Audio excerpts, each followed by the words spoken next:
You mentioned suicide.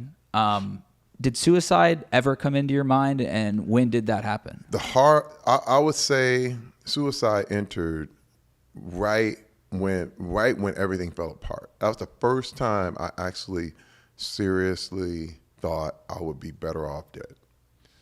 And I remember when my wife decided to leave, and there I was. And this was the thing, man, Brandon, I was very successful at the time. Had done some bunch of movies and was doing TV and had money and was living the picture.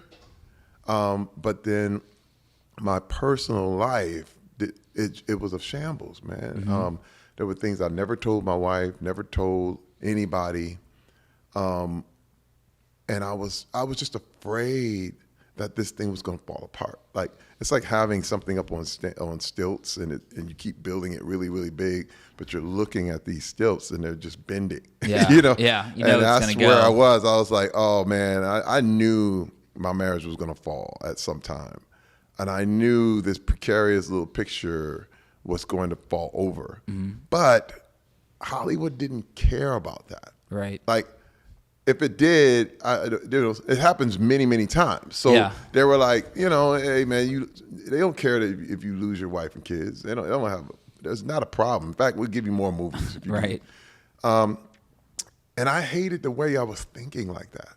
Like, I was thinking, well, that's not dangerous in Hollywood. I mean, people, But then I was thinking about, what about me as a person? Like, this goes against everything I said. I've told people I am. I have this story. But it's a whole nother story. It's 2 lives. Yeah. And I was like, I don't want to do this anymore. And I literally was just, I was in the throes. And when that moment happened, I actually reached out because it was a good friend of mine. And I said, hey man, I just lost my wife and kids. And I said, dude, I'm a fake. I'll never forget. I was like, dude, I'm fake. Everything everyone sees is just not real. And he said, Terry, I can't promise you that you're going to get your wife and family back. He said, in fact, they might be gone. He said, but I can tell you that you need to get better for you. Mm-hmm. Now you have to understand that was a foreign concept. The fact that I had to improve for improvement's sake. Yeah. For my whole life, remember, I was a pleaser. Yep. So it was, you do good things so that so-and-so wouldn't get mad, or this and this. And then I learned how to do good things so I could get what I would call Scooby snacks. So it's like, there's a reward here. This is a reward here. This is where you get money. You do good, but you don't mean it. Yeah. It's literally like, okay, paint the picture so that you can get what you want. Mm-hmm. So it's very manipulative. Yeah.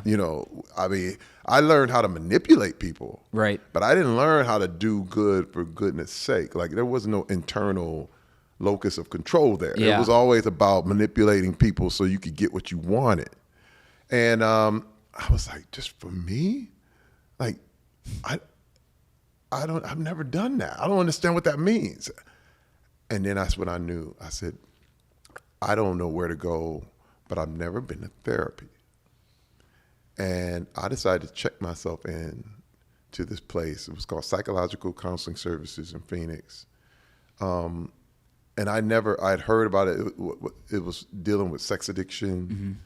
Mm-hmm. But also it was my first experience with just talking my story out. Like, I'd never been to therapy. And this place has dealt with big, major people that have gotten major scandals. Mm-hmm. You know what I mean? From pastors to athletes to all these people who were like, had double lives. Yeah. And I remember going in there and I was like, oh man, first day I was like, this ain't me, man. This is crazy. This is not me. Yep. I said, I gooped up, man. I said, this is all me. And they just kept reading my mail. And it was like, so was your father alcoholic? I was like, yeah. And they said, was your mom very religious? I was like, yeah. How'd you know that? And they were like, okay. And they just kept giving me these signs, and I was like, yes. I said, oh, this is me. And dude, talk about, and what happened, I like to call it the cracking of an egg, because you're trying to piece it back together, but there's no way you can do that. It's like the egg is all over. It's like it's gone. Yeah. Now you're frying it by now. Yeah. You know what I mean?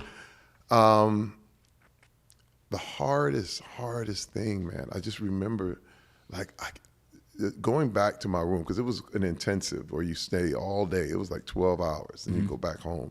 You go back to your hotel room. And I was like, how did I get this so wrong? Now, this is the thing, too. Because you looked at yourself like a superhuman, Yeah. then you're dealing with the embarrassment of having it that wrong. And you're dealing with that because now, it's very narcissistic, because you think you're perfect. Right. That you can do anything and get through anything. Yeah, And there's no like, problems. I had this all right. And you realize, and no, you had it all wrong, dude. Yeah. And then I started, and it was like, what else did I have wrong? What else did I have wrong? And it's like, the best way I can really describe it is, let's say you have a really filthy house. I mean, filthy, like you're a hoarder. Yeah. And you got a guest bathroom that gets clean. Just a guest bathroom. And it's spotless. All of a sudden, you're like, this house, holy cow. Yeah. You were fine living in your mess. Yep. It was like, oh yeah, you get used to your junk. You could step over it. You knew where the junk was. Yeah. You know what I mean? I knew where the pile of dirt was, and I was like, that's my pile right here. But once that one spot is cleaned up, you realize the whole house needs to be done. In fact, for me, I realized the house needed to fall. Yeah. Like, it was beyond repair. It was mold in the walls. I said, I got to tear this whole house down. Yeah. And that was the beginning of my new life. Like, it was totally a new start for me. For you, if I can dig into that phone call when you call your wife and let her know what you had not told her. Yeah. That is a moment that I think probably was the lowest point for you. Absolutely. And it also is the most life-changing and start to taking care of your mental health. What led to that phone call, and what do you remember about the emotions, the suicidal thought that came up, and what you felt in that call? Oh yeah. Well, first of all, it was wild as an actor, I was in Vancouver like 10 years earlier than that phone call. So I just started in 2000. And, I was nervous and scared, and the way I always dealt with that was porn. And what was crazy is that, I spent my time in Vancouver, and then porn wasn't enough. Because that's the thing. You get that, you put that in your life, all of a sudden, you begin to act things out. Right. And I told myself I was getting a massage, the whole thing. And I ended up with a masseuse, and cheated on my wife for the first time.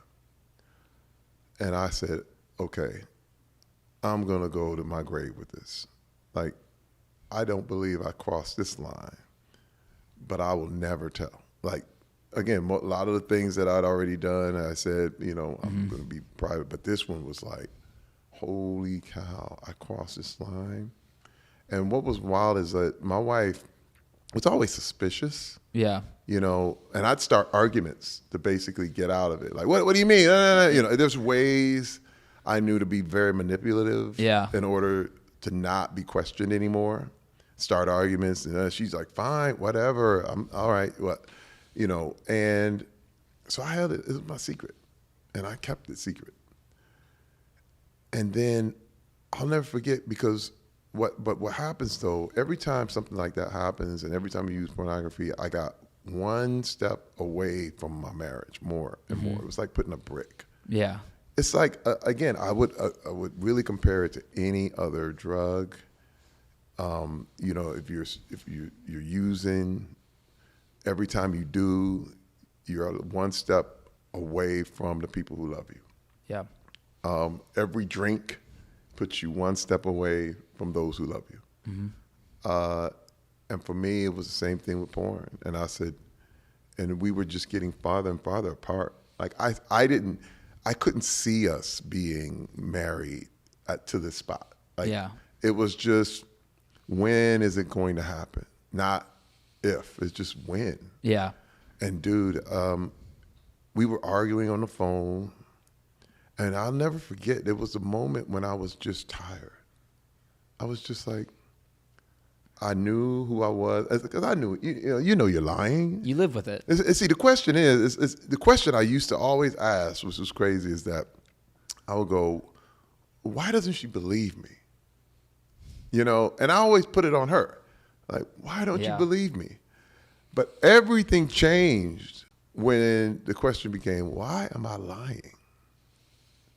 That's a whole different perspective. Now it's me, you know? Yeah. And I was looking at her like, it was you know, you should be. It was great because you could always blame and push. And there was that moment on the call when I was like, am I thinking up another lie? And I said, I can't, I'm done thinking up lies. Like there was not another lie to think up. Yeah. She kept questioning me. And she was like, something, she said, and I'll never forget, she said, what is it I don't know about you, Terry Crews? Whew. Like she went right there. It was the perfect question, because it was either I'm going to lie about this or I'm going to tell the truth. And I told her about what happened in Vancouver. This is what you don't know about me. And I thought, and it was so weird, as I thought, see, we cool now. You got to understand, like, that's how deluded you could be. Because I'm like, that was a long time ago. She was like, but for her, it happened 30 seconds ago. And she was like, I'm out. I'm done. I was like, what are you talking about? Because I feel like, but another thing, I could manipulate you by the money, the life. But my wife didn't care about that.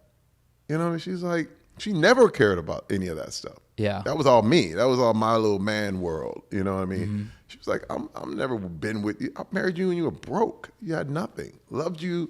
And if we continue to have nothing, I still would have loved you. Right. Like somewhere you thought that was a game changer. It's not.